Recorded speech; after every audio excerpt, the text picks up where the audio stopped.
દાખલા નંબર 38 એક ચોક્કસ શહેરમાં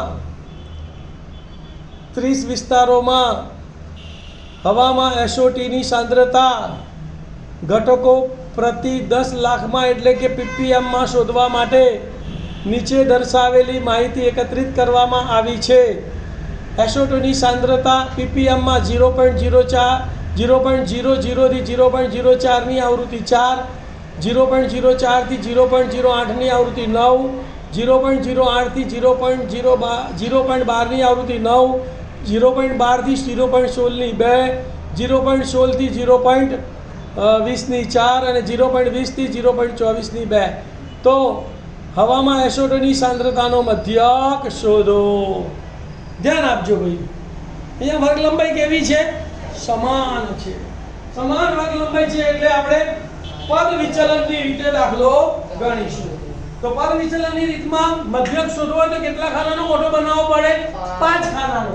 તો પહેલા લખીશું એસઓટીની સાંદ્રતા ppm માં, આવૃત્તિ fi, મધ્ય કિંમત xi, વિચલન ui બરાબર xi - a upon h અને fi ui. રકમ ઉપરથી આપણે ppm ની સાંદ્રતા અને આવૃત્તિ લખી કાઢીએ.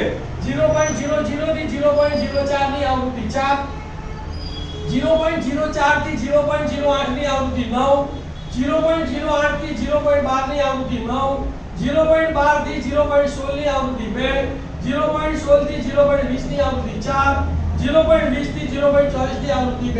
આ બધાનો સરવાળો કરો તો 9 ને 4 13, 13 ને 9 22, 22 ને 2 24, 24 ને 4 28 ને 2 30. તો સિગ્મા fi કેટલો આવ્યો? 30. હવે મધ્ય કિંમત શોધીશું બધાની. તો વર્ગ લંબાઈ કેટલાનો ડિફરન્સ છે? 0.04 નો ડિફરન્સ છે. મધ્ય કિંમત એટલે અધર સીમા વત્તા ઉર્ધ્વ સીમા ભાગ્યા 2. તો 0.00 વત્તા 0.04 ભાગ્યા 2 એટલે 0.04 ભાગ્યા 2 એટલે 0.02. તો પહેલાની મધ્ય કિંમત કેટલી આવી? 0.02. હવે બધી જ મધ્ય કિંમતમાં 0.04 ઉમેરી દો એટલે બધા જ વર્ગની આપણને મધ્ય કિંમત મળી જાય. તો 0.2 ને 4 6 એટલે 0.06, 6 ને 4 10 એટલે 0.10, 10 ને 4 14 એટલે 0.14, 14 ને 4 18 એટલે 0.18, 18 ને 4 22 એટલે 0.22. હવે સૌથી મોટી આવૃત્તિ 2 છે તો આપણે આને આ 9 વાળી એટલે કે 0.08 થી 0.12 ની જે આવૃત્તિ 9 છે એની મધ્ય કિંમતને આપણે a તરીકે ધારીશું. તો ધારો કે ધારેલ મધ્ય કિંમત a બરાબર 0.10 છે. તો જેની મધ્ય કિંમત ધારી એનું વિચલન કેટલું આવશે? 0. ઉપર -1 -2, નીચે 1 2 3 અને અહીંયા આવશે ડેશ. હવે શું કરવાનું? fi અને ui નો ગુણાકાર કરવાનો. તો fi ગુણ્યા ui એટલે 4 ગુણ્યા -2 એટલે -8, 9 ગુણ્યા -1 એટલે -9, 9 ગુણ્યા 0 એટલે 0, 2 ગુણ્યા 1 એટલે 2 કા 2, 4 દુ 8, 2 તરી 6. સરવાળો કરીએ સિગ્મા fi ui. તો ઋણનો સરવાળો ઋણ સાથે કરીશું, ધનનો સરવાળો ધન સાથે કરીશું.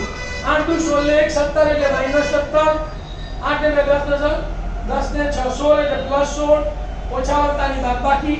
17 માંથી 6 જાય તો 1, મોટી સંખ્યા માઈનસ એટલે માઈનસ 1. તો સિગ્મા fi ui બરાબર કેટલા આયા? -1. હવે મધ્યકનું સૂત્ર મધ્યક x બાર બરાબર a plus sigma fi ui upon sigma fi into h. કિંમતો મૂકી દી x બાર ના x બાર બરાબર ના બરાબર એની જગ્યાએ કેટલા મૂકીશું? 0.10 વત્તા ના વત્તા સિગ્મા fi ui કેટલો આવ્યો? -1. તો -1 સિગ્મા fi કેટલો છે? 30. તો 30 ગુણ્યા h કેટલો છે? 0.04 એટલે કે 4/100. સાદુરૂપ આપી દઈએ તો માટે x બાર બરાબર 0.10 ના 0.10 પ્લસ માઈનસ એટલે માઈનસ 4 એકા 4 અને 30 ગુણ્યા 100 એટલે 3000. પહેલા આપણે 4 ભાગ્યા 3 કરીએ.